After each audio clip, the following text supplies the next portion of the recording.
Thank you for being here today. We're very honored to have you all in this room with us, and we'll talk about Syria. And I just want to start before we give it to our guests and our hosts to say that today is the 15th anniversary of the Syrian Revolution. It's a special day for Syrian people, and just wanted to highlight that at the very top of our session. And welcome to everybody here in the room and everybody on Zoom. Thank you for joining us. We have guests on Zoom who are also listening in Arabic. Our session is being translated in Arabic virtually. All right, so we will start our session today by giving it to our host, Chief of Peace and Security at UN Women, Pavi Canisto. Thank you very much, Ulla, our moderator. Mr. Labi, Ambassador Olabi, Deputy Special Envoy Cordone, distinguished ambassadors, excellencies, colleagues, partners, and friends. It's a great honor to be with you today, and it's a great honor to welcome you to UN Women premises again to have this discussion. We have an opportunity to listen to and engage with some of Syria's leading women activists, advocates, and practitioners. And thank you so much, Raja Altali, Sarah Hunaidi, and Vedjan Nassif for being able to connect again. I am particularly grateful for the chance to hear directly from the Syrian women about the lived realities during this past year of transition and about the priorities for the future. The last week, Syria celebrated 15 years since the start of uprising against the Assad regime, and it has been 15 months since Syria entered a new phase in its history. At that moment, Syrian women spoke clearly and collectively about their expectations to be integral to the country's social, economic, legal, and development transition. I recall in particular the press conference held in Damascus by our co-organizer, the Syrian Women's Political Movement, which brought together women leaders to articulate these aspirations and to bridge long-standing divides between women working inside the country and those in the diaspora. That moment conveyed as essential principle of political transitions. A just and sustainable peace is only possible with a meaningful participation of women. Since then, Syrian government has committed through a constitutional declaration to guaranteeing women's social, economic, and political rights, and to protecting them from all forms of oppression, injustice, and violence.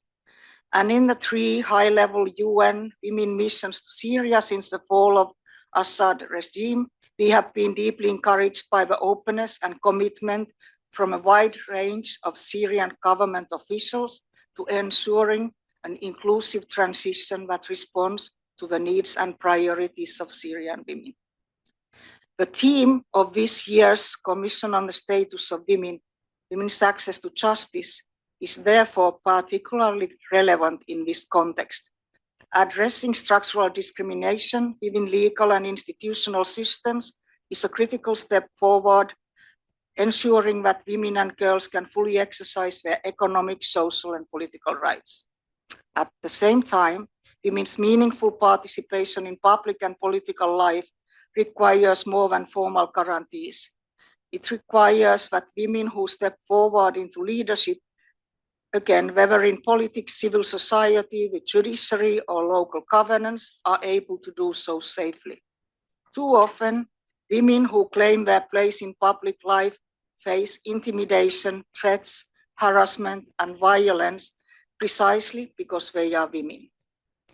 Ensuring their protection and ensuring accountability when violations occur is therefore essential to sustaining women's leadership and participation in public life.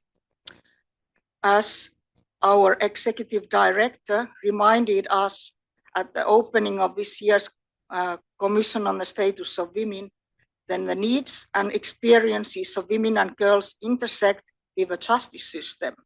They can drive profound transformation.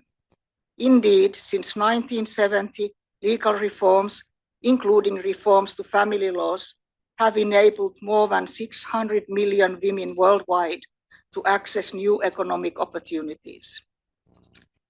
Yet, we also know that for many women and girls, justice remains distant.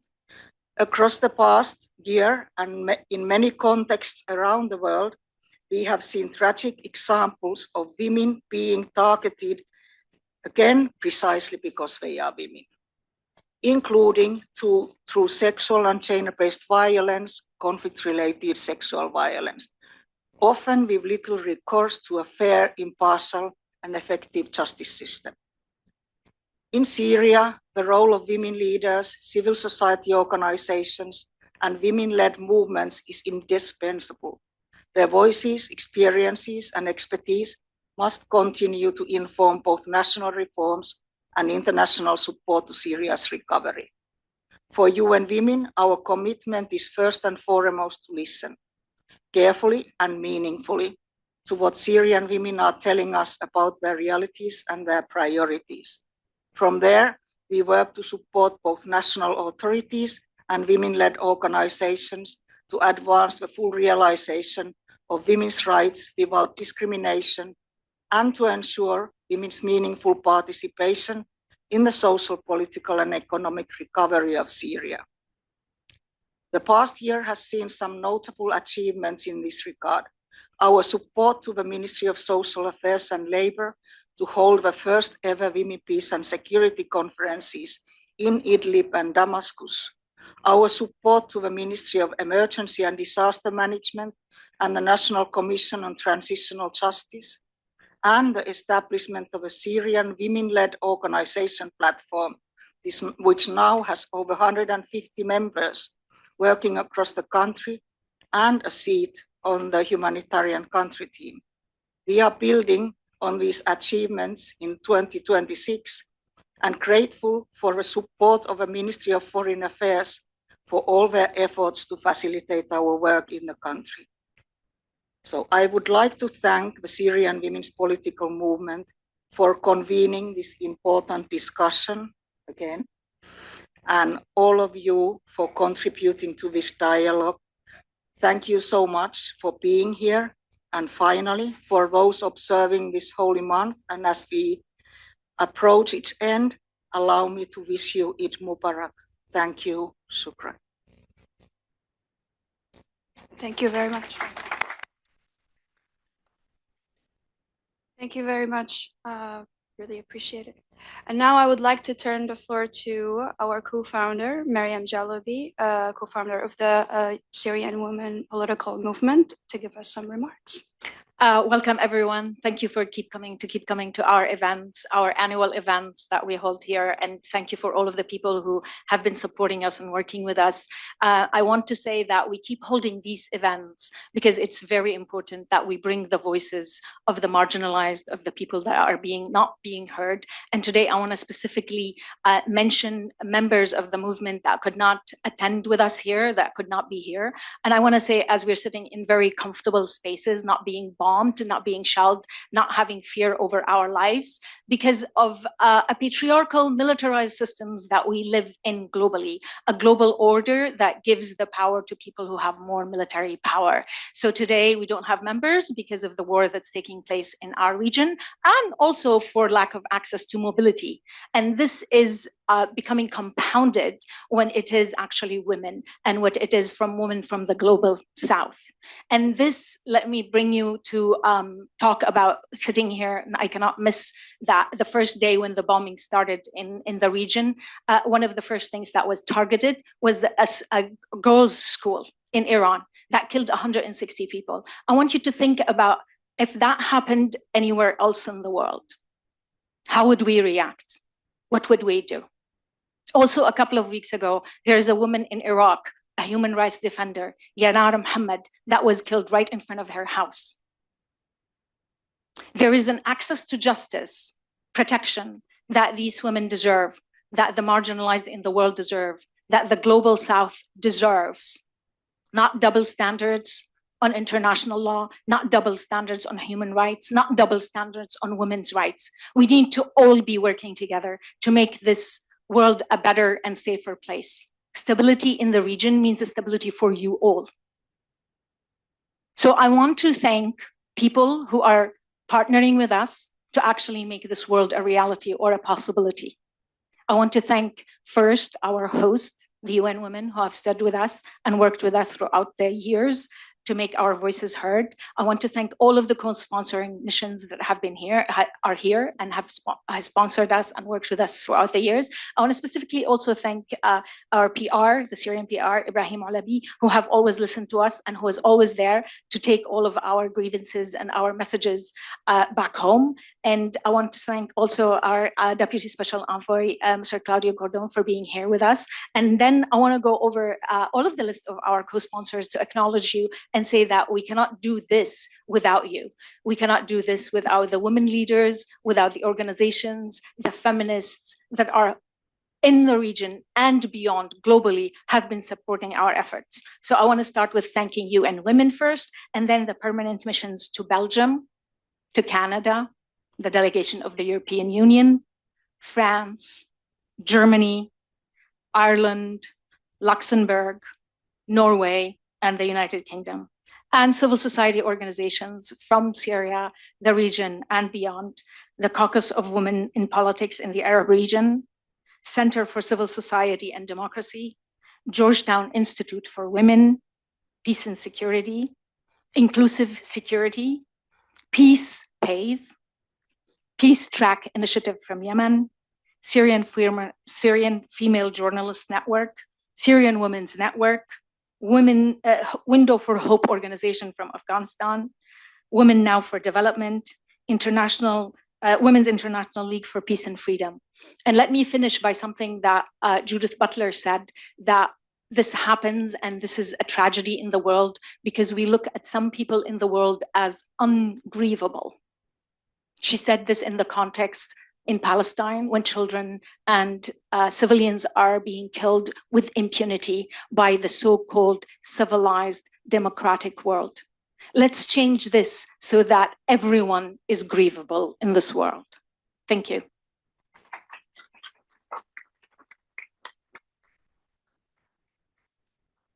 Thank you, Mariam.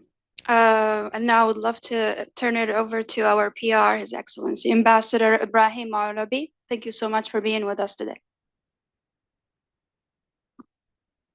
Good afternoon, colleagues, friends.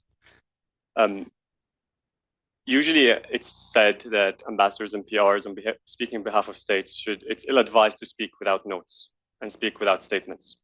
But this is a topic that I think I can do well without having pre-rehearsed speeches. I must first apologize that I will not be able to be here for the full event as much as I wanted to. As you know, we had the Security Council meeting this morning, which had also another Syrian powerful woman there speaking, Yusra Mardini, doing a really incredible stuff in the past and continuing to do so in Syria. And in a few minutes, a big event on chemical weapons is about to start with many of your PRs there. And it's also something that disproportionately, every crime that you look at, including chemical weapons, disproportionately impacted women, particularly, for example, what happened when Ghouta and different places got gassed. It was horrifying during the years that we heard stories of women who could not leave and escape because of cultural issues when they were threatened and impacted with suffocation, let alone the impact that they had that have on them when they lose their spouses. We have been very clear from the very beginning that Syrian women have done miracles over the last years during the uprising. Their sacrifices are immense, many of whom who are around this table today, and I pay tribute to all of them and many who could not make it for the incredible resilience, really, and the effort that they have put during the last years of the uprising. Is that enough for a government to acknowledge that? No. Since the political order started forming a little bit, the issue of having women in different parts of government is something that we've kept at the forefront of our mind. Is it good enough? Probably not. Actually, probably according to our audience, definitely not. But that's something that we have taken very good note of, and that's something that we will continue to engage, and we have made requests to suggest names, people, individuals of brave women who are willing to enter the most complicated political transition in terms of the legacy that we inherited. But I also want to pay tribute to a lot of the women, some here around the table, who moved back to Syria, who joined public efforts, our transitional commissions that you mentioned. We're very proud that they're made up, almost half of them, of women from all sorts of faith and all sorts of backgrounds. The Transitional Justice Commission, the missing persons. A lot of women that you used to see here in New York are now part of these commissions, working incredibly hard day and night amongst incredible societal pressure, political pressure, pressure from their friends, pressure from their peers, high expectations to be able to deliver. And I'm so proud that there are many women around this table who are also considering moving back to Syria in order to claim their rightful place and to push on a lot of these issues. From the very early days, President Shara, Foreign Minister Shaybani, Minister Khattab, who went, for example, met several times with the Women Advisory Board, and others continue to try and grant as much access to a lot of women leaders. You've seen a lot of the meetings that happen. Is that institutionalized enough? Probably not. And that's something that we definitely need to work on in improving. You've also seen the very horrific events that took place in the coastal region and that took place in Sweden. And we've seen the disproportionate, in some cases, direct impact, not even disproportionate, direct impact on women being there, killed, subjected to sexual violence, and so on. Colleagues, the age of denial where the former Syrian PR would sit here, or whoever Syrian PR would sit here and say this hasn't happened and push back, is over. I was very proud that I led that Syria first in the very first months in March, was very happy that for the very first time in the Human Rights Council's history, the Commission of Inquiry gets renewed by consensus. And that is something because we did not object. And we were proud of it, and I was proud to have led the Commission of Inquiry myself to the coast. These are tangible actions that we're very keen on having and having more of. Is that enough? Probably not. The process continues. Accountability, guarantees of non-recurrence, training, pushing back, getting international support as much as we can. As you've seen, the COI report came out a few days ago, and it talked about incredible cooperation that they've never had before with the Syrian government. Access to prisons, things that we've done right, things that could have done better, things that didn't go as well. But the difference is that the PR, the press statement we have put out acknowledges the stuff that we're very proud of as a moment as we built our Syrian identity, but also very proudly acknowledged what we didn't and proudly vowed to continue working on these issues. There's a particular section that we engaged incredibly with on the Commission, providing them with evidence, responding to their queries, and this still continues, which deals with the violence and the kidnapping against women. Last year, can't believe, is it last year? And during High Level Week, when I was here, on the way out, Raja held me and said, protection of women, the issue of the kidnapped.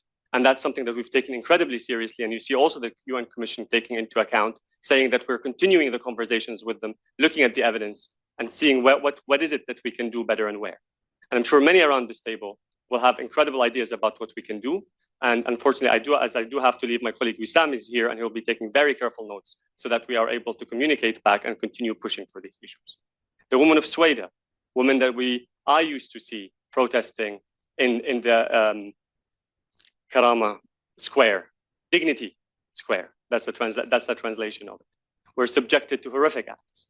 And we're very proud that yesterday, the National Commission that we established, which was acknowledged today by many members in the Security Council, published its report in full this time. Lessons learned, which also includes the disproportionate impact and the direct violence that some women will be subjected to, and making very clear recommendations that we should continue working on this. The age where things are swept under the rug is gone. The age where the Syrian mission, as I know they would have done in the past, would circulate things saying boycott events don't come, are gone. The age where I'm not happy to take a beating and hearing what by many of my friends and colleagues about what we can improve, they're all gone. Is it an easy transition? Absolutely not. I think every state here that recognizes what we are going through, every Syrian here that recognizes what we're going through, knows it's not easy, knows it's incredibly difficult. knows that mistakes will be made, knows that things will go right. But that is the duty on all of us who have accepted to join and be part of this transition. There's more than 200 former civil society members that are now in government, doing whatever they can. Are they able to move things at the pace that they would like? Again, probably not. We look forward to more people joining, more people helping, more people helping Syria's policy from inside and from outside. And that's why the role that the Syrian women political movement and the role of every Syrian women organization, whether a specific organization or Syrian women in different organizations in civil society, independently or organized, becomes incredibly important. Because as I said in an event recently, what keeps me up at night personally in the age of disinformation and misinformation is that we would be in a bubble. So please make sure to burst our bubble. Thank you very much. Wissam is going to stay. Mariam, always a pleasure. Very happy to welcome you and women in Syria and doing a lot of the things that you mentioned. And you have our promise that this will continue. And we look forward to really going on this journey together. Thank you. Thank you, Ambassador Alabi. And now we are really happy to have UN Deputy Special Envoy for Syria, Mr. Claudio Cordone, to give us some remarks. So I turn it over to you, and thank you. Thank you very much. I have to say that today I'm sewn at the hip with Ibrahim and have to go to the same event. And I usually don't like to show up, say a few words, and go away. But I have to do it. But nevertheless, I did not want to lose the opportunity to at least say a few words about what we are trying to do in our little to support the important work that you're all doing. And let me start as well by paying tribute to all of those among you who are continuing a very difficult fight, whether in Syria or abroad. And some of you, of course, have also paid with your life this engagement. And since I started, I've already met quite a number of women, activists, individuals, organizations, both in Damascus, here in New York. And needless to say, I think the level of engagement, of activity, of commitment that you have is perhaps not unique, but certainly something that's immediately remarkable. And that's very good, and it's a reason for another reason to be hopeful in a very difficult transition, in a very difficult region where, as you were saying, all hell has broken loose. International law, human rights, all those things seem to be no longer.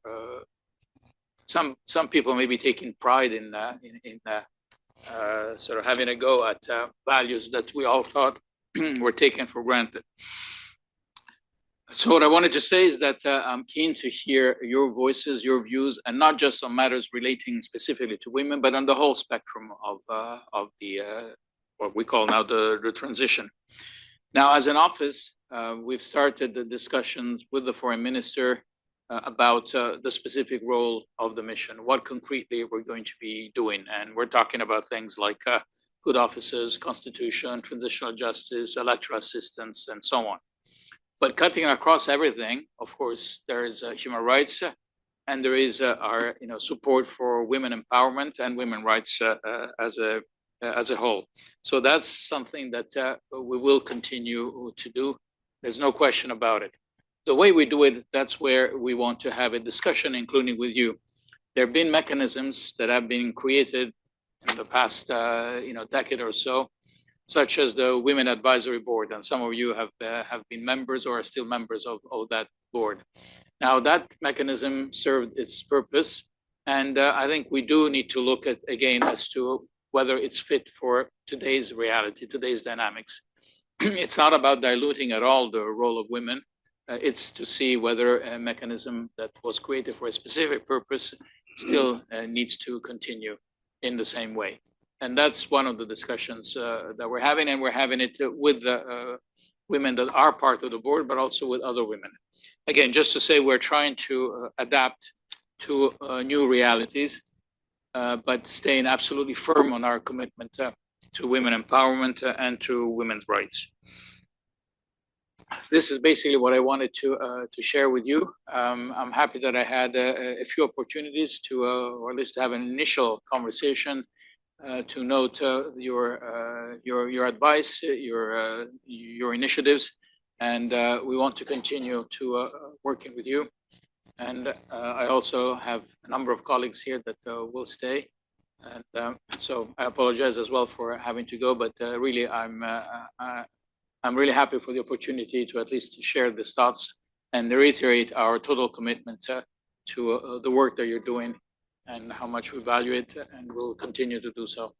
Thank you. Thank you very much, really very much, Mr. Kurman. Really great to have you here. And now we will turn into a discussion, and I'm happy to have here on the table next to me my colleagues from the Syrian Women Political Movement. We will go over a few important topics today about Syrian women and status of Syrian women. So I'm gonna actually introduce myself because also I'm very proud to be a part of this incredible group. My name again is Aula Rifai, and I am an author and analyst of Syrian American. And yeah, I am also a co-founder of the Syrian American Network for Aid and Development. And I'm going to turn it over to my colleague Wajdan Nassif, who is a political activist, co-founder, and member of the General Secretary of the Syrian Women's Political Movement, to give us her remarks. Thank you, Wajdan. Ladies and gentlemen, good afternoon. My presence at this meeting was decided only 2 days ago. I am here because my colleague Dima Musa was unable to join us due to the war that has raged in the skies of the Middle East for weeks. Since this session examines the current conditions of Syrian women, I chose to reach out to my friends and colleagues in areas facing extraordinary security threats. I asked them one simple question. كيف الحال? How are you? I bring you their honest answers today so that they may be present with us despite the wars, the missiles, the borders, and the isolation. Their voices offer a brief and but profound window into the reality of Syrian women today. From Homs, civil activist and our colleague Rula Ibrahim says, the situation in Homs for women is dire. There is a clear retreat in political and social participation, coupled with increasing restrictions on individual freedoms. This is driven by the total lack of safety on the streets due to the indiscriminate killings targeting certain neighborhoods. She means Alawite neighborhoods and Murshid neighborhoods. Women's political participation, if it exists at all, remains merely cosmetic. Meanwhile, ideologically religious groups have emerged, promoting a patriarchal agenda that entrenches traditional roles. These groups are permitted to operate and spread their rhetoric everywhere. Despite this, feminist activists continue to fight for a space for a civil war and the defense of a state based on equal citizenship. From Al-Kamishli, our Kurdish colleague Shams Antar said, I no longer have the luxury of grieving my losses. I constantly participate in sit-ins to demand the return of prisoners and the disclosure of the fate of the disappeared. Any military or political agreement that does not respect the pain of mothers is void. We have realized a bitter truth. We were merely collateral damage in an international game for far larger than us. Our dreams for rights have collapsed. We are now fighting simply to survive after losing thousands of our youth. My friends and comrades in the struggle against tyranny, Rima Boubou, writes from the coastal city of Latakia. I have to mention that Rima is Alawist. Safety has vanished, she said. She wrote to me, safety has vanished. We resort to deception to survive, sometimes hiding our identity behind a hijab, other times altering our accents. We fear the streets and we dread the sunset. We have withdrawn from public life, leaving our homes only for absolute necessity, work or study. Even then, we rarely dare to go out alone. I asked Rula Rukbi, co-founder of the Syrian Women's Political Movement and director of Women Now for Development in Lebanon, how she truly was. She replied, I am in Al-Buqa in Lebanon, and the situation is catastrophic. Last night was a black night. Civilians were killed while sleeping in their cars because they had nowhere else to go. People are afraid to take in the displaced due to security fears. The Women Now for Development has opened a shelter specifically for Syrians who are barred from official displacement center in Lebanon. The entire scene is agonizing. I sent the same question to Najwa Tawil. She's member of Women Advisory Board, and she's in my home city of Shahba in Sweden. Though I was there 2 weeks ago and saw the reality firsthand, her words remain haunting. We are still waiting. Thousands wait to return to their villages.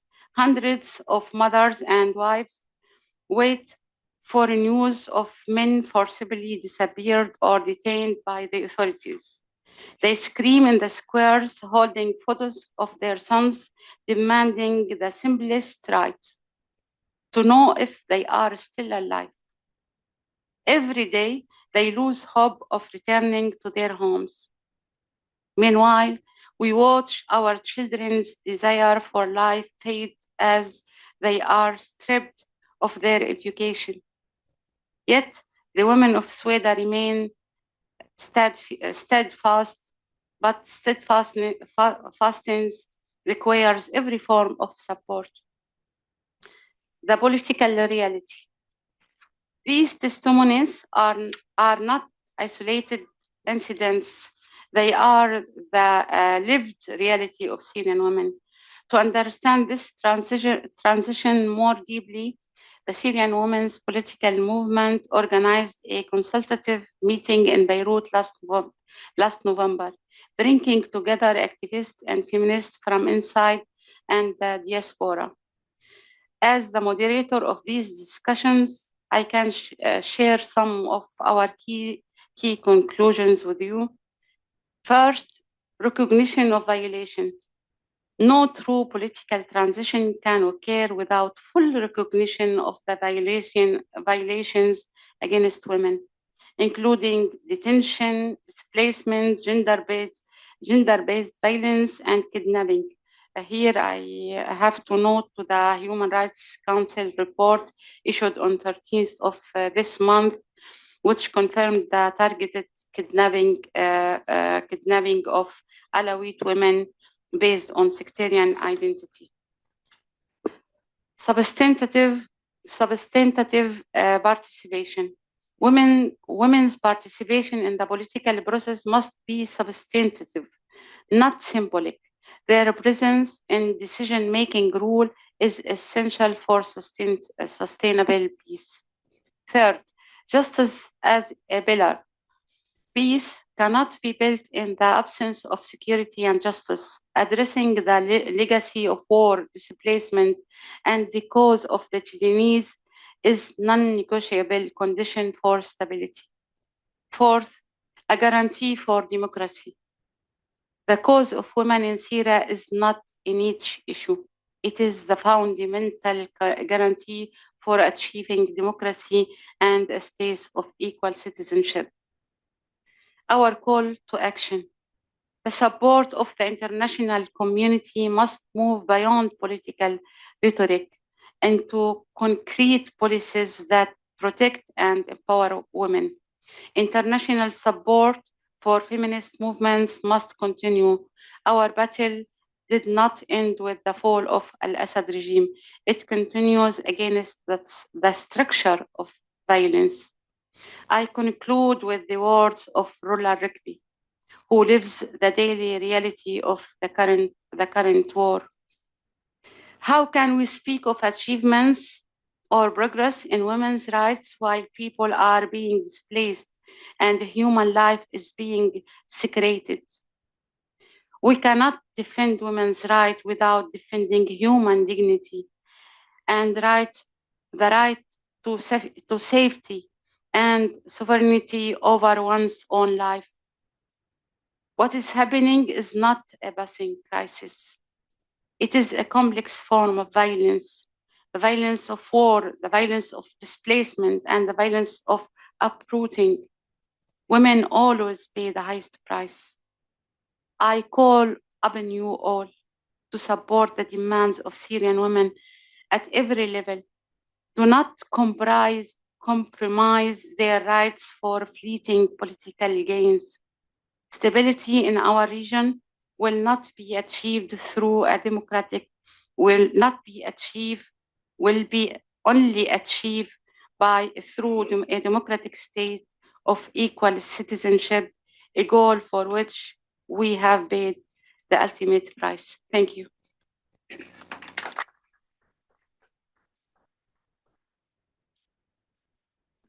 Thank you very much, Wajdan. So as you heard, we are here asking for equal representation, participation, to shed light on repression of women in Syria. And I would love to turn it over to my colleague, Sarah Hanedi, to tell us more about what she has witnessed there and how is that impacting women in general. Sarah is a Syrian writer and civic rights advocate and a Harvard-trained analyst. Sarah, the floor is yours. Thank you so much, Arla. So I am from Sweden too, and I have been in political exile since I was 17 years old, and I just turned 30. When the regime fell, I started planning my return. But by the time I could travel in July, my village of Majdal became uninhabitable. My cousins and friends were killed, women were kidnapped, houses were burnt. The interim government and its militias did this, moving freely, unstopped, through checkpoint after checkpoint. I really want to talk about women's political participation as a woman trained in political science. But first, I need to establish the conditions under which we have to participate and why those conditions do not yet exist. A 14-year-old girl in Sweden was raped by members of state forces. Her family supports her, luckily. But I know many women in Sweden and along the coast whose families do not because of the stigma that comes with rape. In both cases, the answer is the same. She needs a state, not a tribe, not a sheikh's permission, a legal system that protects her regardless. This is why women need the rule of law. Women don't want to be absorbed into a government run by HTS. We want to participate in a state governed by law, where our presence is a right, not a succession. But what happens when the rulers are the perpetrators and the investigators? This government appointed as its first Prime Minister of Justice a man for whom verified footage exists, showing him presiding over the public execution of 2 women in Idlib in 2015. He gave the order, they were shot in the street, and then he was replaced 3 months later, under pressure. Not persecuted, just replaced. The Minister of Interior has since suggested women have emotional and physiological limitations that make them unfit for judicial roles. In Sueda this July, at the Shuhayyib family home, security forces and their allied militias separated the men from the women immediately. The survivors described this gendered sorting with forensic precision. 6 men were executed in the courtyard, their sons and their husbands. The women were forced to walk past their bodies while being called Druze pigs. They were loaded into a vehicle, and when checkpoints asked who they were, the soldiers simply answered prisoners. They were transported through checkpoint after checkpoint under Ministry of Defense control all the way to Daraa. Ilham Abu Zainuddin, 63-year-old, and her son Rafi, a man with special needs, were taken from their home the same month. Reem Dhib and her parents were kidnapped and moved through official checkpoints while the city was under siege, and the kidnappers demanded a ransom of $30,000 with threats of execution. So here's the legal fact. It is technically impossible to transport kidnapped civilians from Sueda to Daraa through fixed checkpoints under Ministry of Defense siege without direct security facilitation. This is proof of state complicity. Ilham was eventually released not by a court, but because a social media scandal became too loud to ignore.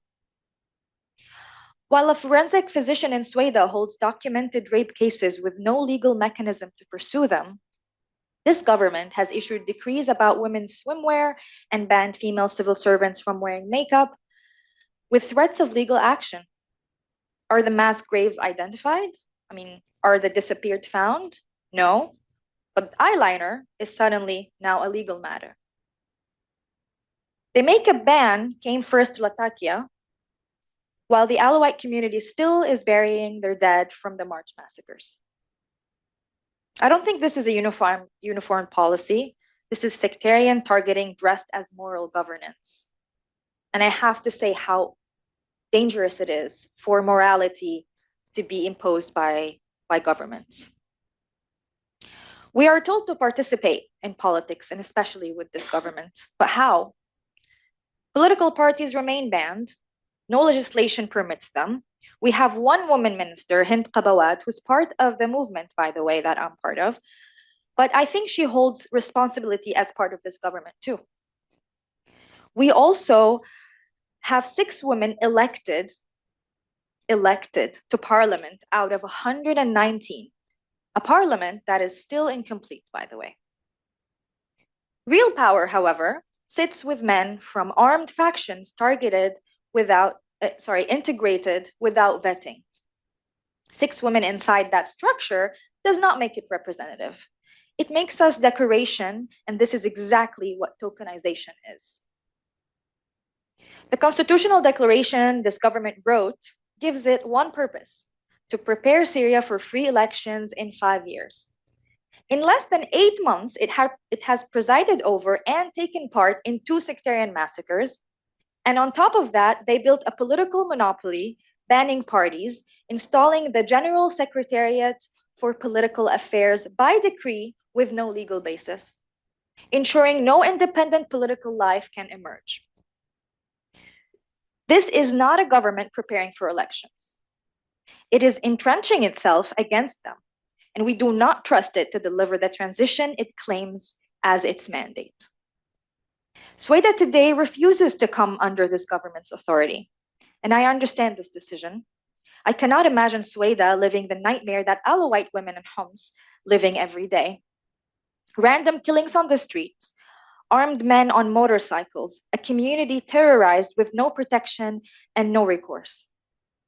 The UN Commission confirmed this month that the March and July massacres may amount to war crimes, and a dedicated report on Sueda is due before the end of March. 2 massacres in less than 8 months. I see Sueda's refusal as merely self-preservation. And I have to also mention here that many Druze women and Druze students in general lost their university education in other cities in Syria and had to return to Sueda last year because of hate speech and sectarian violence that made their campuses unsafe and their presence a target. And they have nowhere to go, no government to protect them. So, I'm going to end with two asks. First, condition international legitimacy on pluralism. This government seeks international recognition, but real legitimacy comes from the Syrian people, all of the Syrian people.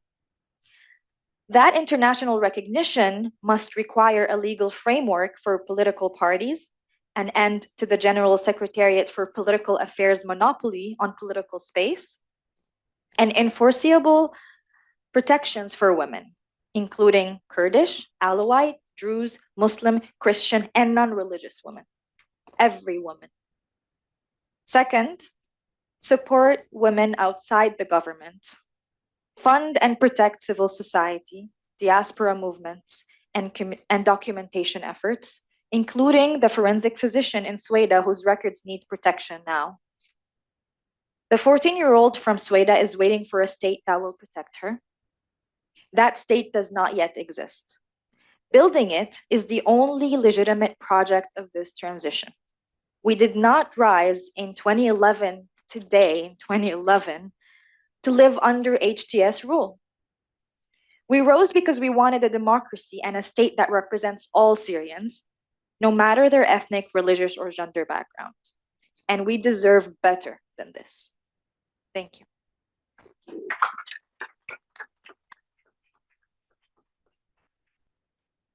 Thank you very much, Sarah. That was very powerful. Thank you. And now my colleague who is joining us from Damascus, she was supposed to be with us here in the room today, but she couldn't travel because of the ongoing war, as you know, and the flights, the problems there. But I am very happy to see her on Zoom. Hi, Dima. Dima is here to talk to us about legal development, judicial reform, and equal rights in Syria. Dima Musa, she is from Syria. She is a lawyer, a politician, founder, member of the Syrian Women's Political Movement. Dima, do you hear us? Everything I is hear okay you. on your You end? hear me? Can you hear me? Wonderful. Yes. Okay. Great. Great. Thank you. Thank you very much. Good afternoon, everyone. First of all, I want to salute all the women of our region, especially today, the women of Palestine, Lebanon, and Iran, and of course, the women of Syria. I am joining you today virtually from Damascus, as my colleagues have mentioned, because our movements and every detail of our lives is ultimately governed by the reckless decisions of an elite that is not concerned with justice, freedom, or the well-being of the peoples of the world, but is rather guided by maximizing the profits of the military-industrial complex with complete disregard for international order, international laws, and basic human rights. They can do so because they know they are protected by impunity and immunity they have enjoyed for decades, and more blatantly so over the last 20 or so years. Turning now to Syria, when we speak about rebuilding justice in Syria, we are not only speaking about courts, laws, and institutions. We're speaking about restoring the relationship between citizens and the state. Justice is the foundation of legitimacy, and without access to justice, there can be no meaningful democracy, no stability, and no genuine peace. Today, legal development and judicial reform are among the most urgent tasks facing Syria and Syrians.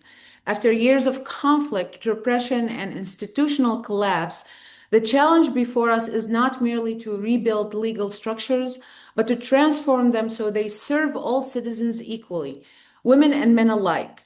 At the heart of this transformation lies access to justice, which means that every individual, regardless of gender or any other affiliation, is equal before and in the law. It means the law protects the vulnerable rather than reinforcing existing hierarchies or reserving justice as a privilege for the powerful. For Syrian women, however, access to justice remains deeply constrained, mainly by discriminatory legal frameworks. One example is personal status laws, which regulate some of the most fundamental aspects of life: marriage, divorce, child custody, and inheritance. While these laws are meant to protect families and social stability, in practice, they often limit women's autonomy, reinforce male guardianship, and restrict women's ability to participate fully in public life. A recent example is Decree 17 related to child custody, whose provisions are frequently used as instruments of control over women's lives. Women may face losing custody of their children if they remarry, move, or make decisions that are considered socially unacceptable. Such provisions create a structural pressure that discourages women from pursuing careers, including in politics.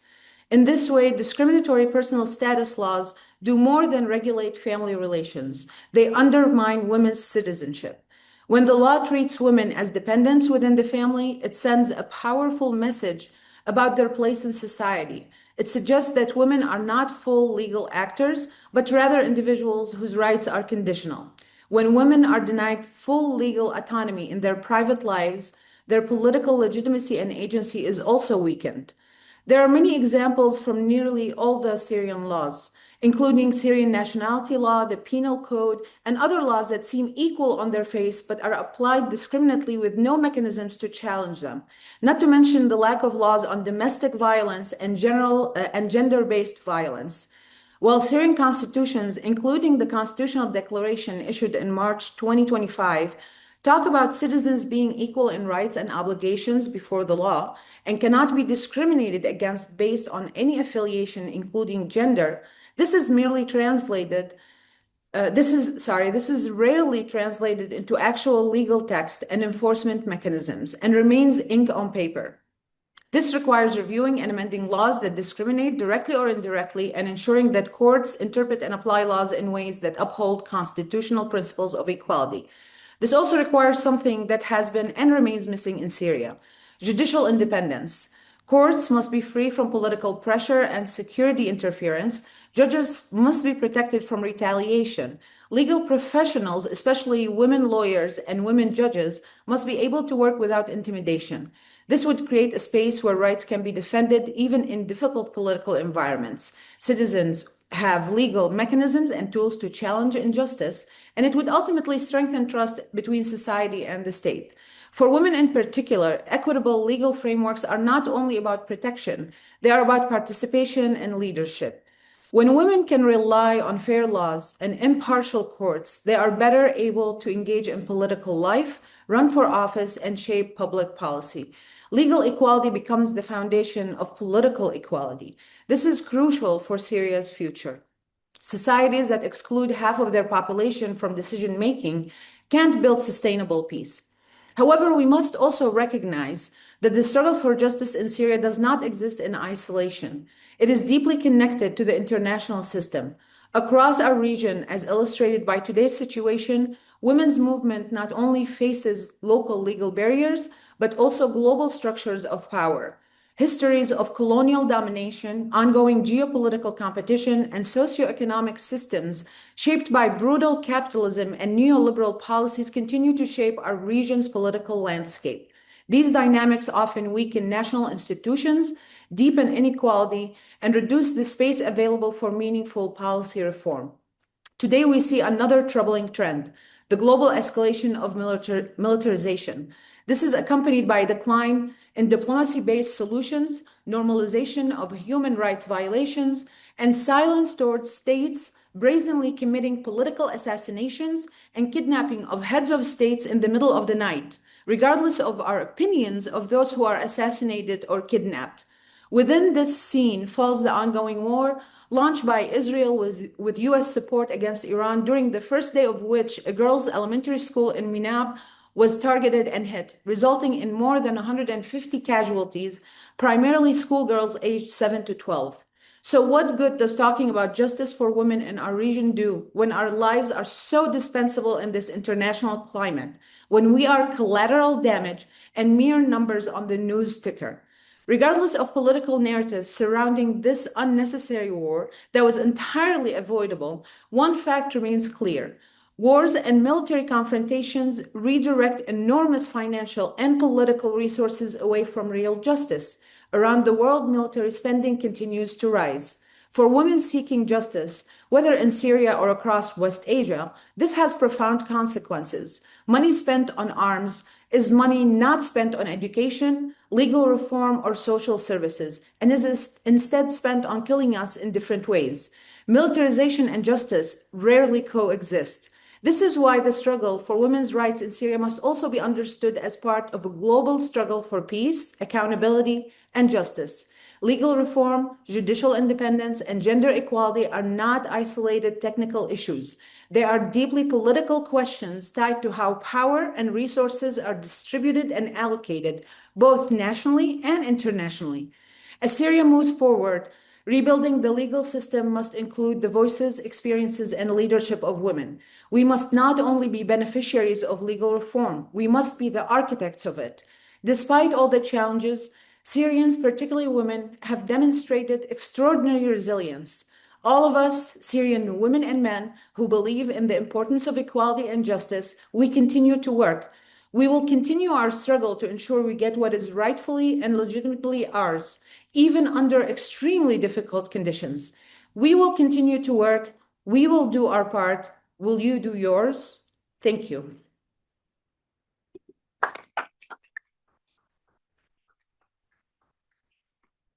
Thank you, Dima.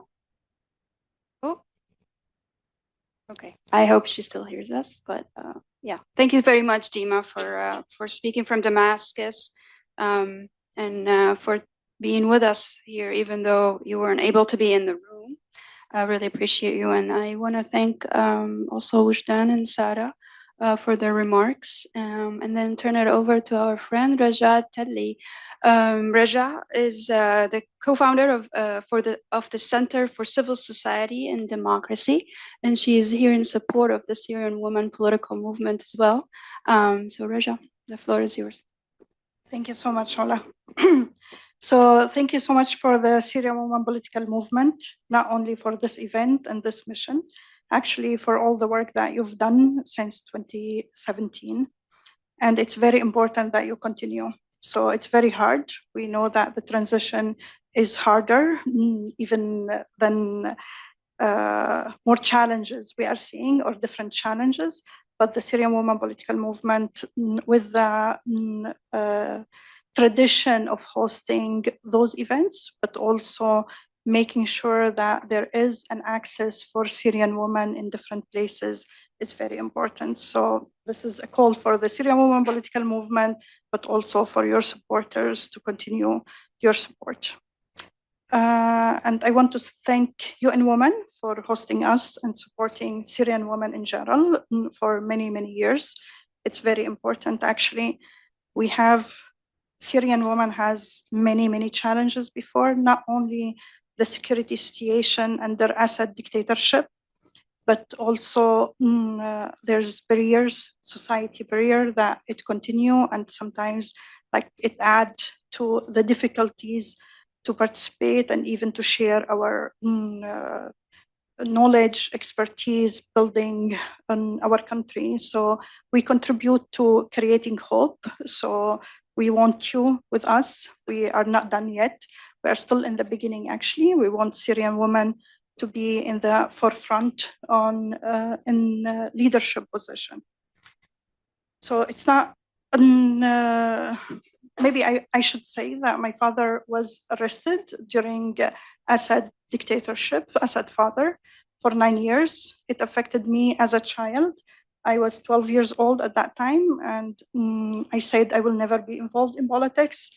But when the Syrian children in Daraa was arrested just because they said people want to topple the regime, I couldn't help it. I was doing my PhD in mathematics here in the state, and I immediately started helping in documenting human rights violation, etc. It really breaks my heart to say, even in the transition, we want to talk about no detention, no torture. This is a red line. It shouldn't be acceptable. And this is for the Syrian interim government and for everyone else. We shouldn't accept in any circumstances that detention and torture is allowed in Syria ever again. We have so many people who are missing.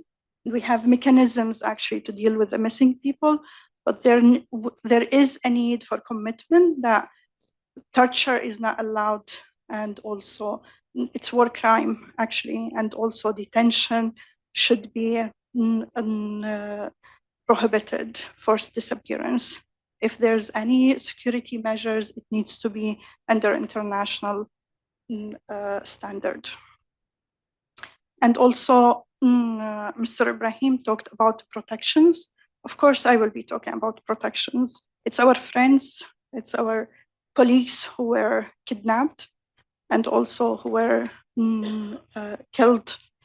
One of our actually colleague, all her family was killed, and take video, like there was video for all her family. She is in Netherlands, but like all her family was filmed when they were killed in Sweden.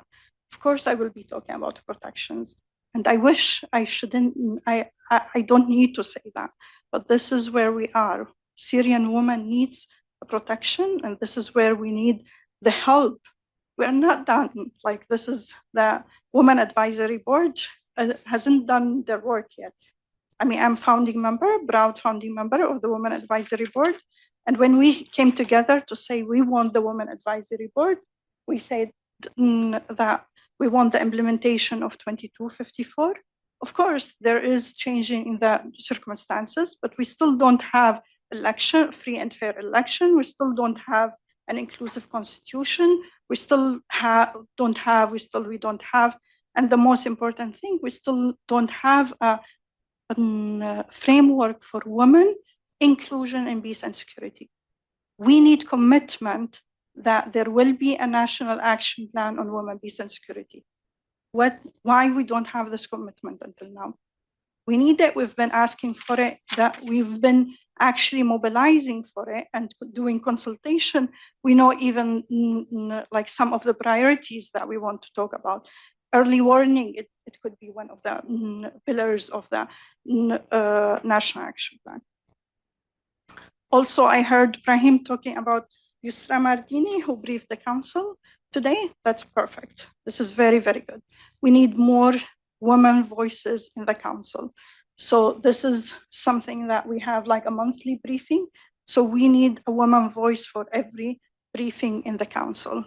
The Syrian women don't have a voice in many, many cases, but you have the opportunity actually to bring their voices, and you bring their framing. You talked about like influencing the national reform and influencing the international support. So this is one way how we can frame that.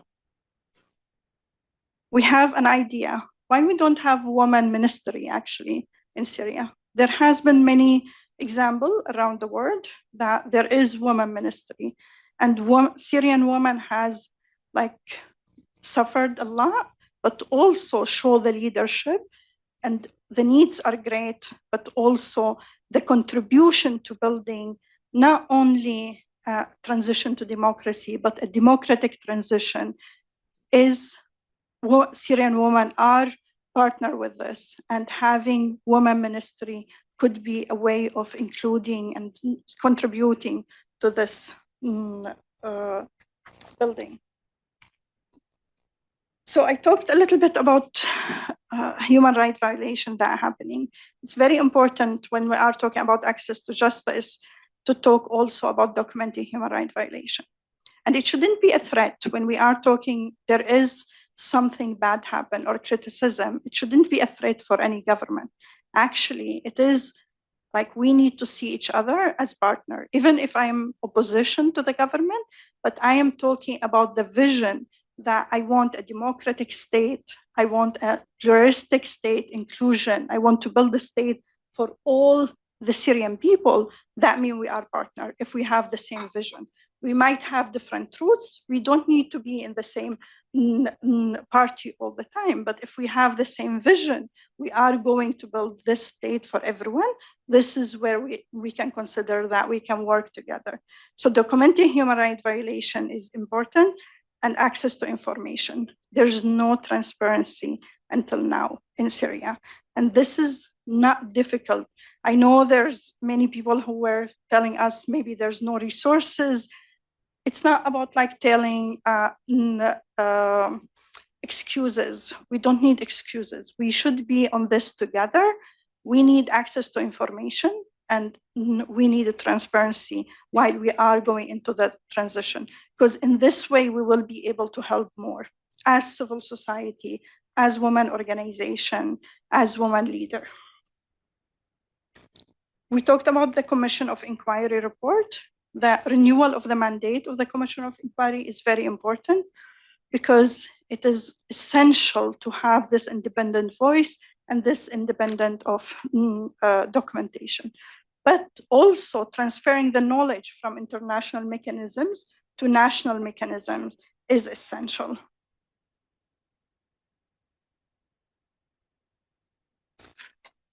Ratification of the CEDAW Convention without reservation.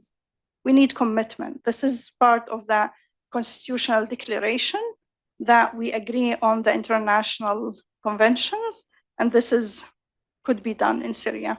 We deserve it as Syrian women.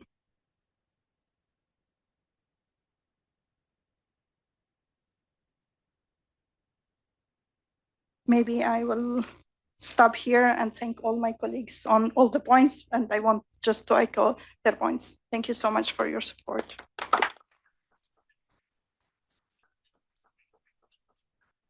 Thank you very much, Raja. Really great to hear from you, and thanks for being with us today.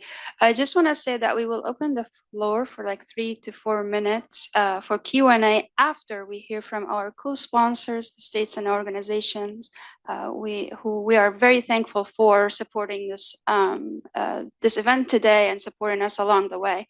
So I'm going to start by turning it over to the United Kingdom. His Excellency Ambassador Simon Thomas, Ambassador to the General Assembly from the UK, to give us his remarks. Thank you.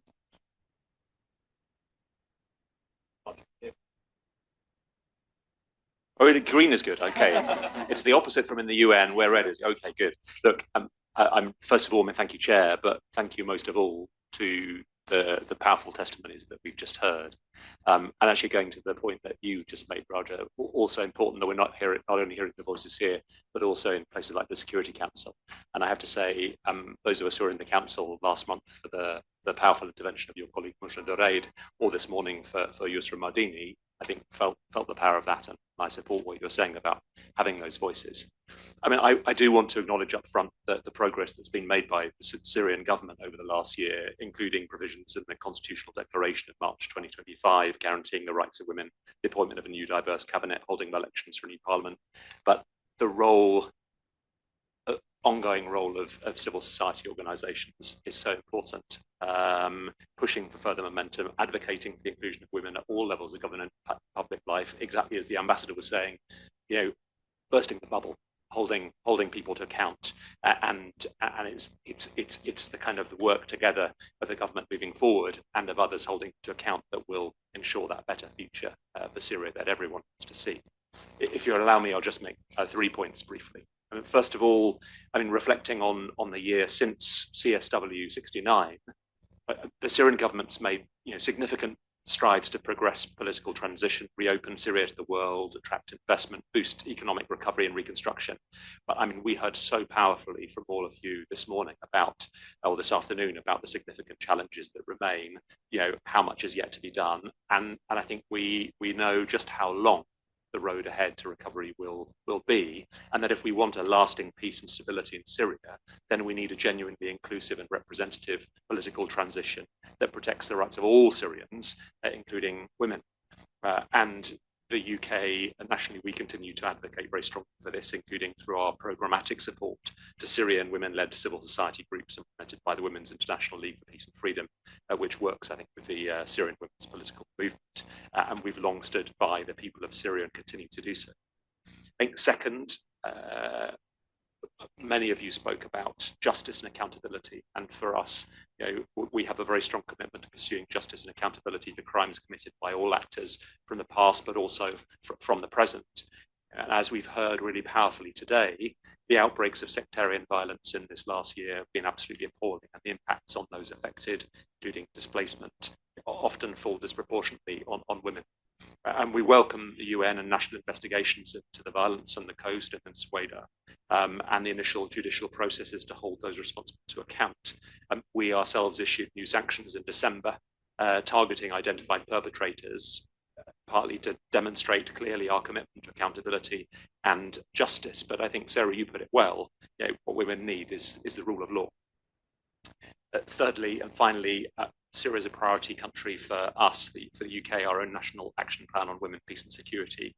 Over the last financial year, 56% of the humanitarian assistance that we've given has been focused on women and girls, and our support through NGOs, Syrian civil society organizations of the UN continues very much to promote women's empowerment, meaningful political participation, boost economic independence through livelihood programs, provide sexual and reproductive health services, and ensure equal access to education and vocational training.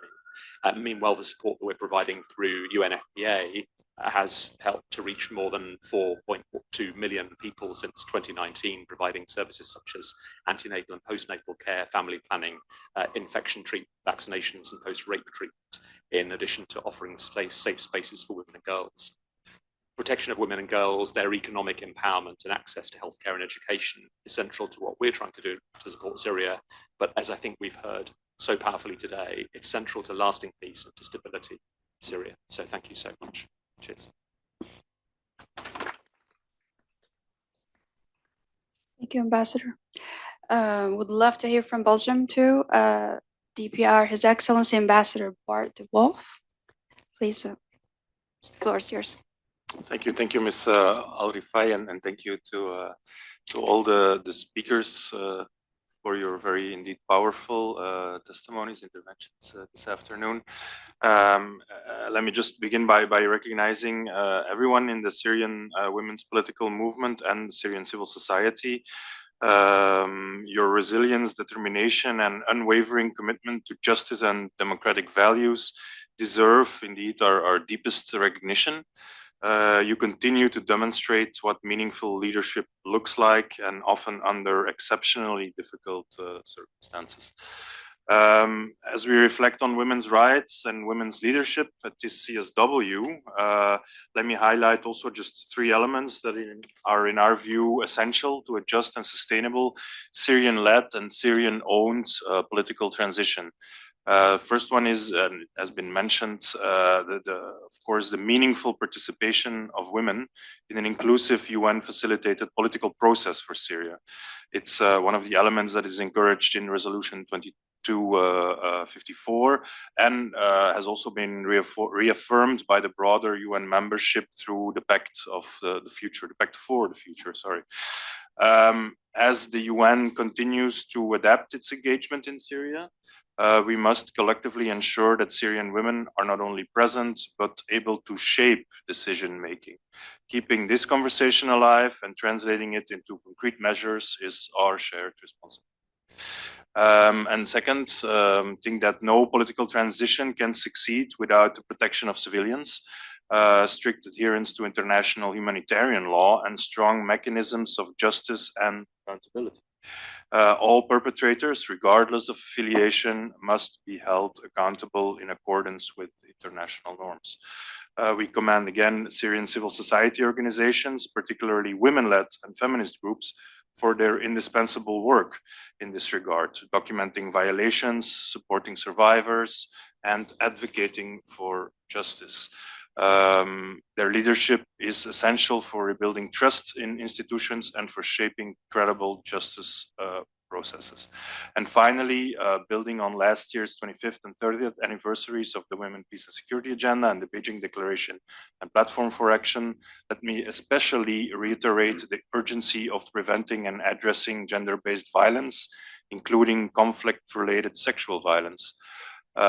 We remain committed to promoting gender-responsive peace process and strongly support the courageous Syrian women who continue to push for gender-just peace, often at great personal risk. Colleagues, as we look ahead, each of us has a responsibility to ensure that all stakeholders in Syria see the value of engaging in a process that is genuinely Syrian-led, Syrian-owned, and firmly anchored in the principles of Resolution 2254. And let me repeat it once again: women leadership, that of activists, human rights defenders, community leaders, and peace builders, is indispensable for such a process. Without women, there can be no durable peace, no justice, and no democratic transition. Belgium stands firmly by the side of Syrian women as they work toward a peaceful, inclusive, and right-respecting Syria. Thank you. Thank you very much, Ambassador De Wolf. And France is also a co-sponsor of our event today and movement. So thank you for being here. DPR, His Excellency Ambassador J. Darmat Khiari. I'm hoping that I'm saying the last name correctly. Thank you. Thank you very much. I will be trying to focus really on some points because there were a lot that did said, a lot of important things, and of course to thank you all. I mean, these annual meetings are very important, but it's not only about annual meetings. Your voices have to be heard, as was mentioned, be it at Security Council or in other fora, whenever we can do so. And because you are, of course, representatives of the Syrian population, the SCO, and also of Syrian women. And this is very important, I would say also that you can, but therefore I want maybe to raise 2 or 3 points like the other colleagues very shortly.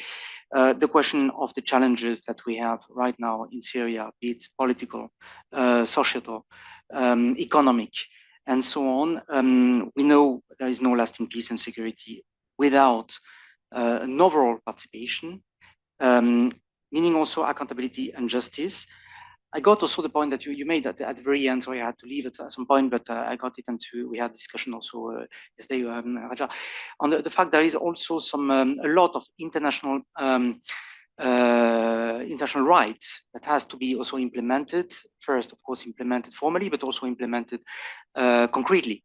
In Syria, and this is my second point. So how it can be made. There are different ways to do so, and of course, your voices have to be heard to this end, because the women representation. I'm taking this as a point of entry, but the women participation doesn't mean a women participation, doesn't mean women involvement as a whole. Be it, and I heard also the criticism that you made also, Sarah, on the People's Assembly, but on the overall Syrian politics, something we have to be fully aware, being able also to discuss it, of course, with the Syrian authorities and challenge our colleagues all together. So maybe you challenge our partners on that.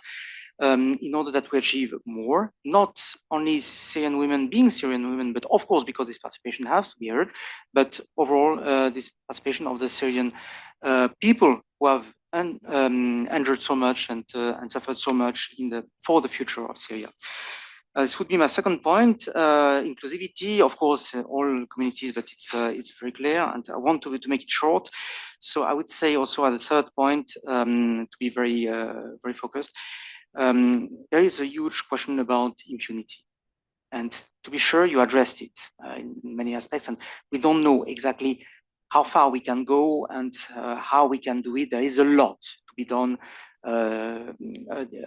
Ambassador Baidi mentioned it. We have the meeting this afternoon also on the chemical weapons and what it means, and we have seen for the first time also the reports that are coming, and we should be using them at the same time. There is all types of reports, the one of Sueda, there will be other reports on the topic. So how to do it, how to make also the appropriate committees to be able to work on what has passed, and in order that it doesn't happen again. Of course, your voices have to be heard on that. We'll stop there because everything that you said is also well taken on our side, and don't have to add more. Thanks a lot to you.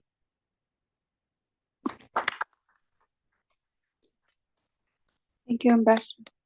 We'll now turn it over to Ireland. Thank you, Ireland, for being in the room. DPR, Her Excellency, Ambassador Nola Nee, and I don't want to mispronounce your last name. Don't worry.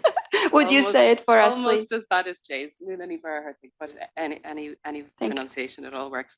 And I just want to start by saying what an honor it is to be in a room with Syrian women who are working and advocating for a just, a democratic, and an inclusive future for Syria. It's a genuine honor, and thank you for that.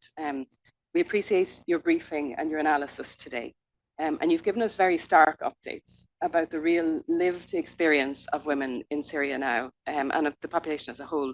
And thank you for bringing to this table the voices that are not present in New York. We hear them loud and clear through you, so thank you for that. Ireland and as you'll see, of course, many of our EU partners too are closely monitoring the situation in Syria as it continues to evolve. And we are concerned that despite positive developments, including the recent agreement between the transitional government and the Syrian Democratic Forces, that the security situation remains incredibly fragile. We're conscious too, and we will continue to insist on the need for rule of law, transitional justice, accountability, these points that you yourselves are making, and essentially the full protection of human rights for all Syrians. We'll continue to work with partners to support the transition and the recovery in Syria. But today, was an incredible opportunity just to listen and to hear women leaders' perspectives on the situation in Syria. And far too often, we don't have women's voices in these discussions. I'm conscious I'm the only female diplomat as well who's speaking, I think, here today. The impact of conflict on women and girls has very particular dimensions. And women's participation at all levels of decision making is crucial, not just as a matter of principle, but also for better outcomes. And this is something that we see very clearly in Ireland, that the reality is that women are agents of change in their communities. And that unless women are fully, equally, and meaningfully involved and participating, it's impossible to reach a sustainable peace. And again, this point has been made very clearly by you all, talking about the risks and the dangers of token or symbolic or cosmetic participation. In Ireland, we've seen this again and again in our own national journey. So it was women's organizations that drove political, economic, and social change in our country. And women's organizations also had a transformative impact on the peace process in Northern Ireland. I'm sure Simon would speak to this too, that women's involvement was critical not just to reaching a political settlement, but it continues to be essential in the everyday peace building work that's needed to sustain a peace process and to sustain that over the long term.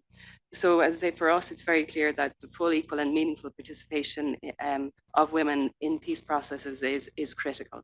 And more broadly to gender equality, that it's not just a right in itself, but that it's a precondition for sustainable development, for peace and security, and for economic growth. So nationally, we're committed to supporting and amplifying the voices of civil society, and especially women-led civil society. We are currently campaigning for a seat on the Human Rights Council. It's our key priority there to amplify the voices, support civil society, support human rights defenders, and advance gender equality. So for now, just to say thank you again sincerely for your briefing. We've taken careful note, not just of the barriers that you've set out, but also of the specific asks, around ratification of CEDAW, renewal of the COI mandate, a national action plan on women, peace and security, accountability, protection, all of these very specific asks. We've taken careful note, and we'll be engaging in an ongoing way with partners, including the Syrian mission here, other partners, including across the UN and UN Women. We hope to at the Human Rights Council on these and other ways to support you. We'll stand for a second. Thank you.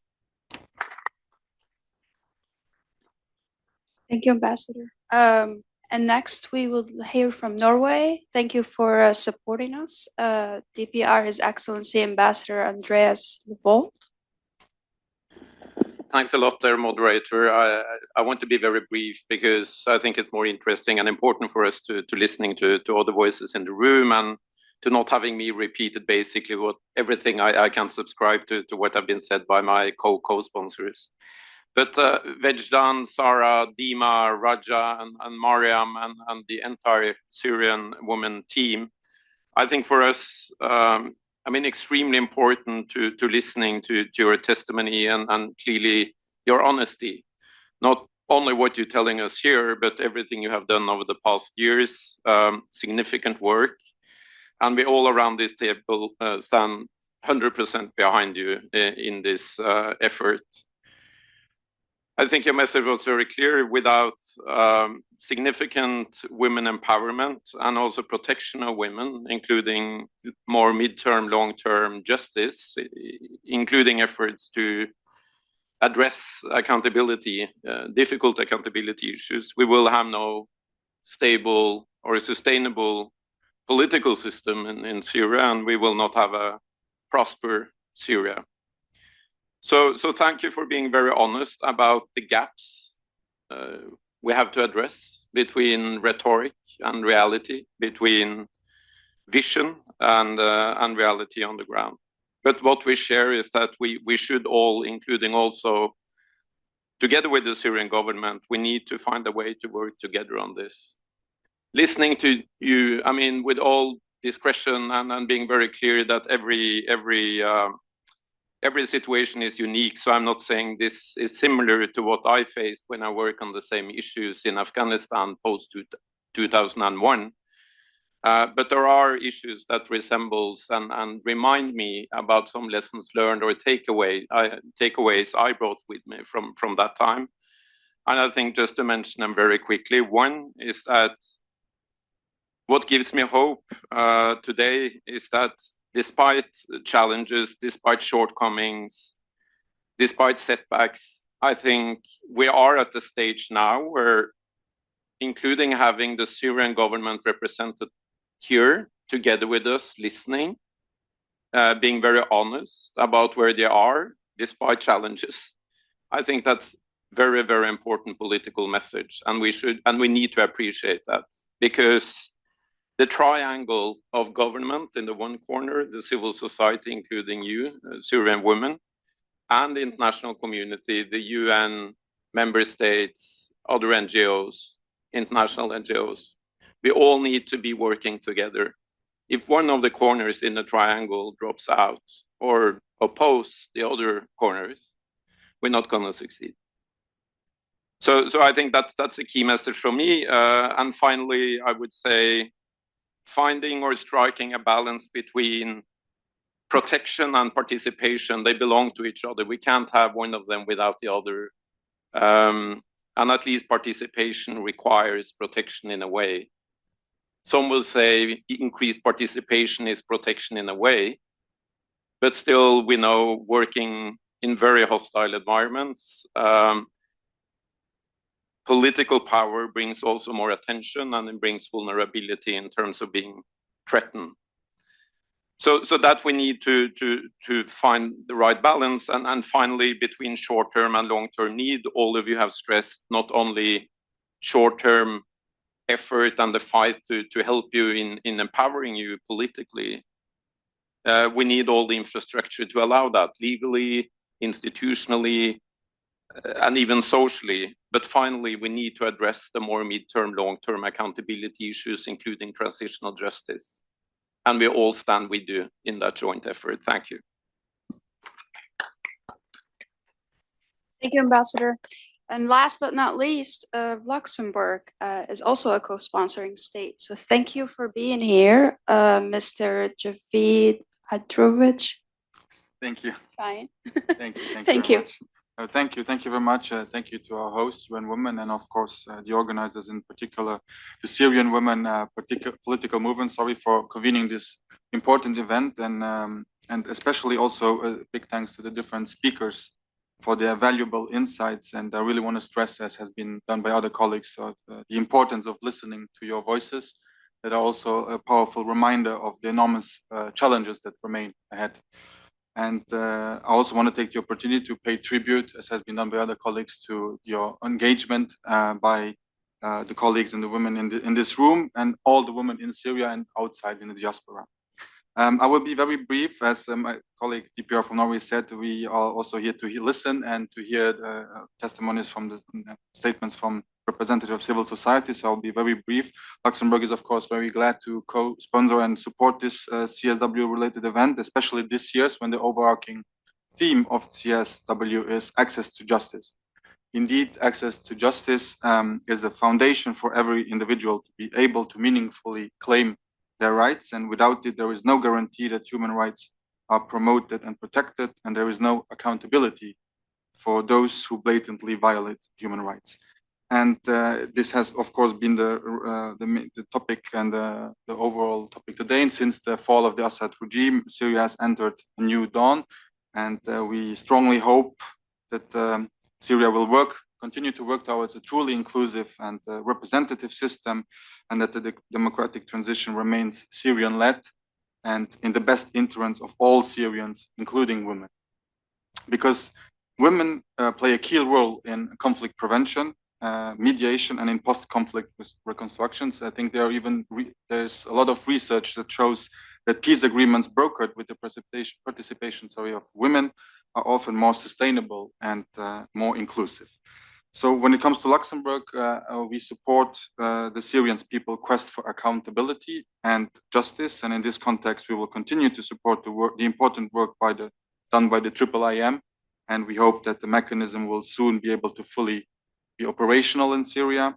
Let me conclude also by saying that Luxembourg, of course, fully supports Syrians' quest for truth when it comes to the tens of thousands of missing persons. And this is why Luxembourg, together with many Syrian families, has pushed for the creation of the independent institution on missing persons. Luxembourg has been part of the core group that has been pushing and presenting this resolution.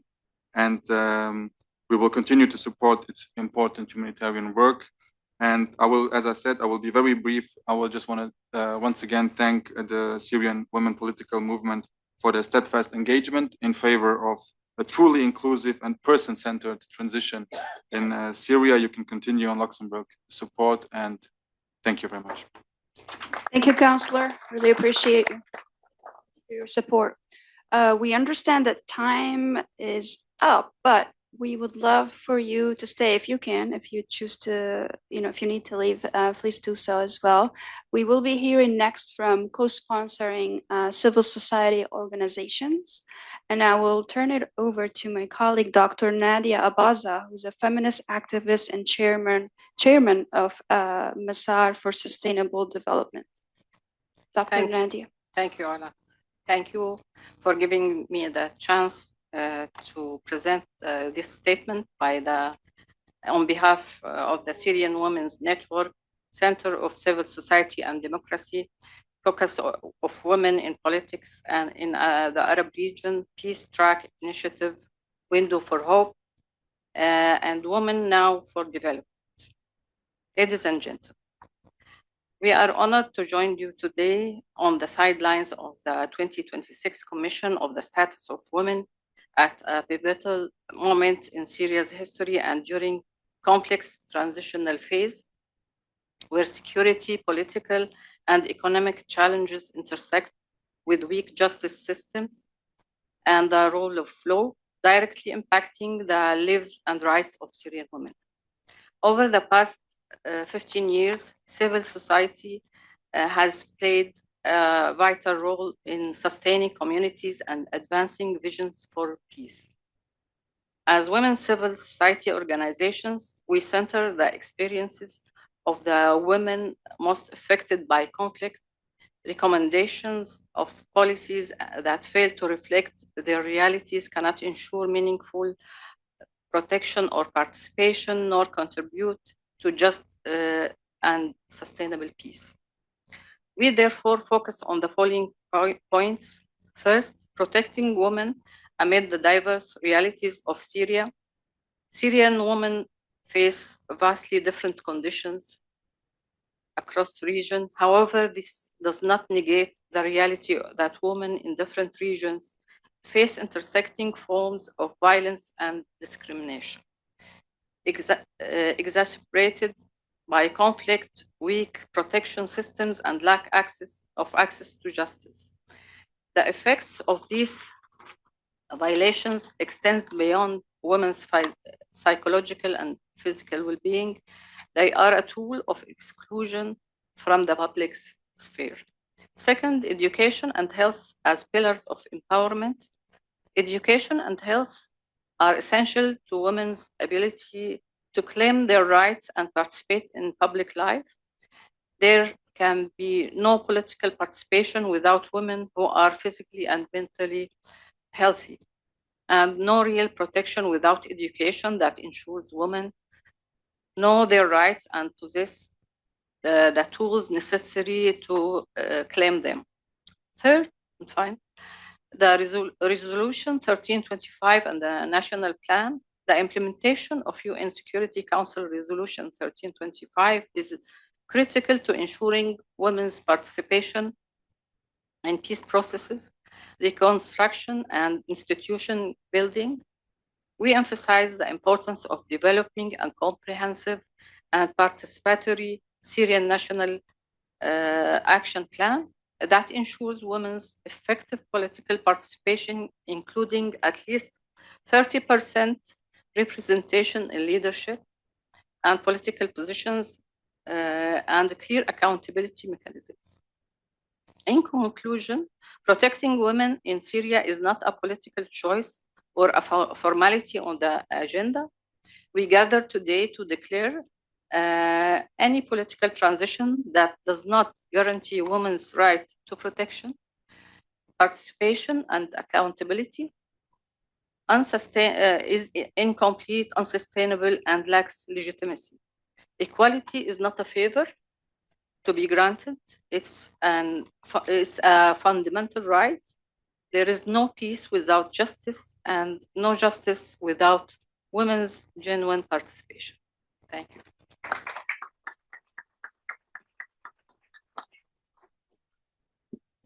Thank you, Dr. Abaza.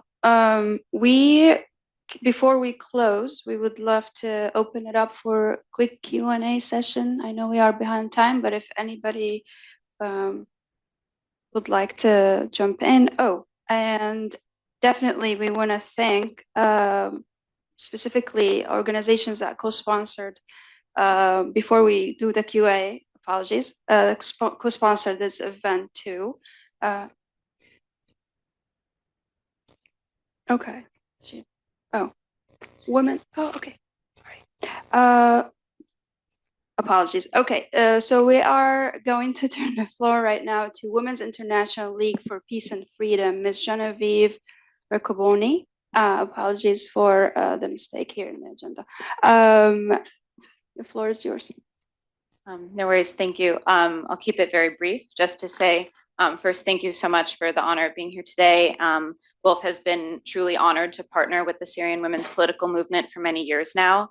And I really want to echo what Mariam and Dima said about and spoke so powerfully about the global structures of power and militarism and violence, and how the impunity at the highest levels is also something that needs to be challenged in order for impunity to be challenged in the Syrian context.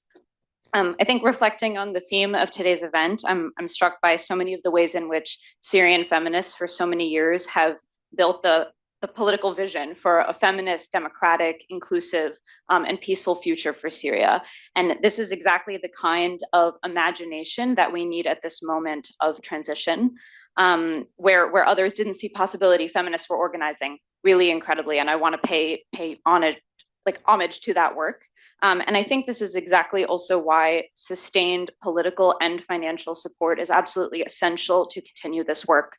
Many donors have pulled out of Syria or have sort of shifted to more humanitarian or other priorities, when the vital political work, the peace building work, the prevention work is not receiving the same level of prioritization. And I think, as we've heard here today from so many powerful speakers, and as all of us are here because we see the value of this work and the importance of this work, it's really important to walk the talk so that feminists are able to continue envisioning this future and working towards it that they have been building for so long. And so I think I'll leave it there, just to say, yeah, again, it's an honor to have been working with Syrian feminists for so many years, and we look forward to continuing to do so. Thank you.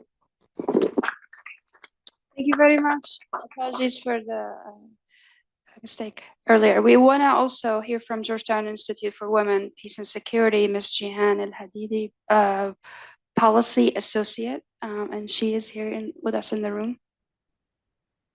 Hi, I'm actually on the Zoom. Can you hear me well? Oh, she's on Zoom. Yes. Thank you, Ola. Thank you very much. It's such a pleasure to be with you all. I'll be very brief. This has been a very moving and informative session, and the testimonies shared are extremely powerful and indicative of the difficult road that still lies ahead of the Syrian people. This is a very critical moment for Syrians, and this year's theme at CSW, Access to Justice, can't be more crucial for the Syrian transition. Without justice, there can never be trust or rebuilding, and I think that this is something that has been reiterated by the different participants in this event. And peace is just the absence of active conflict, does not guarantee a stable and prosperous Syria that provides equal rights for all Syrians. So without justice and accountability, we can never feel safe that cycles of violence will not happen again. And I hope that we can come out with a call to action from this event that we can commit to and take forward in our work with the different tools we have, whether diplomatic, advocacy, civil society mobilization. And I hope we can meet again in a few months with less heartbreaking stories and more positive developments or positive outcomes that have been delivered to Syrian women and to the Syrian society at large. We at the Georgetown Institute for Women, Peace and Security have worked very closely with the Syrian women's political movement this past year. We have seen them grow, and we have seen them center the human approach to conflict resolution and rebuilding. And this is not new to the Syrian women, with the determination and the resilience and how they keep the spirit of continuing to love their country and their fellow citizens despite all the challenges and the traumas that they have been through.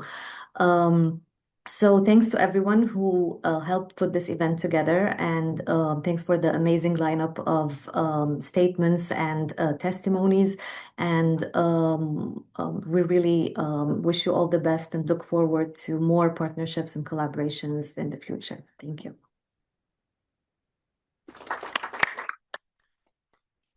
Thank you very much, Jihan.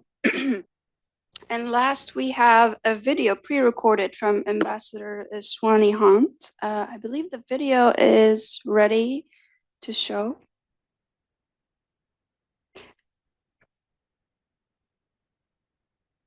Inclusive security. From Inclusive Security, Ambassador Swani Hunt is an activist, founder, and chair of Inclusive Security, former ambassador to Austria. And we are excited to hear her pre-recorded remarks. I'm so glad to be with you. Thanks for being in my living room, and thanks for having me in your conference. And let me tell you, I'm not here to advise you in any way. I'm here to remind you of what you already know, because I am in awe of the power of Syrian women. I've spent time with you. I've read your work. You've taught me. You've listened to me. You've heard my problems. I can't tell you how inspired I am by the Syrian women that I know, and the way that you have brought together Syrian people, not just outside the country, keeping the diaspora engaged, but also inside the country. I mean, you really are a model. And it's helpful to remember this is a very fragile time. There's a window of change. It's not like you can do it, this year and then next year and the next decade, etc. That's not how it works. And those of us I've worked in 25 conflict areas, so those of us who've worked in these areas, we see certain trends. And I want you to follow the very best ones, like the idea of the quota. I mean, so many countries have quotas written into their constitutions. You have to also. But in Kosovo, for example, the quota wasn't just for the assembly, the parliament, it was also for the police force. A constitutional mandate to have a definite percentage, let's say 30% of women in the police force. And guess what? Out of that police force then came a president of Kosovo. Bosnia is another example. After the war, they created an economic fund. They got other external countries and organizations to put money in for loan programs for small businesses. But those small businesses were enormously helpful in terms of women's standing. And in another country, they created banks specifically to help women create business plans and then give them the collateral. There are ways to do this, and observer status is not it. And making sure women's voices are heard is not it. Heard where? And so follow the lead of another country that said, we're going to have 30% of women required, minimum 30, required in every single government agency that exists, not just the parliament, but a constitutional court, the judges. And you can put this in right now. You can set this up, create the safeguards, have it, the watchdog groups, because now is the moment. It's very, very fragile. I'm in the United States of America. I can tell you it's fragile. And so put together all of the very, very specific words and ideas that you can. And I will tell you that the women of this world are watching you, and they are smiling. And the men of this world, they are trying to keep up, and they're panting. So hang in there. You can do it.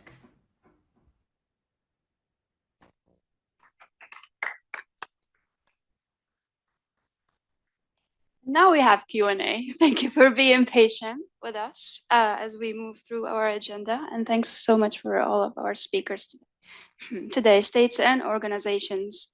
Really great to have you here and hear from you. All right, questions?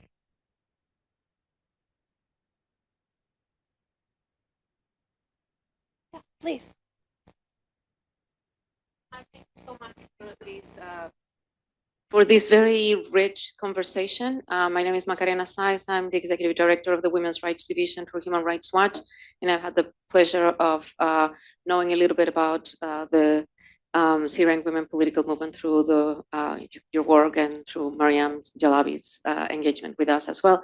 I have a question for you all in terms of what is the priorities that you would see for civil society organizations outside Syria that could be, but very specific points on what would your priorities, whether it's, if you think that for example, what would be a feminist constitution for you would look like, and what would be the pressure points that we should be looking at for a feminist constitution, for example, or what does it mean, accountability for women in particular in a transition, in a meaningful transition to a democratic society.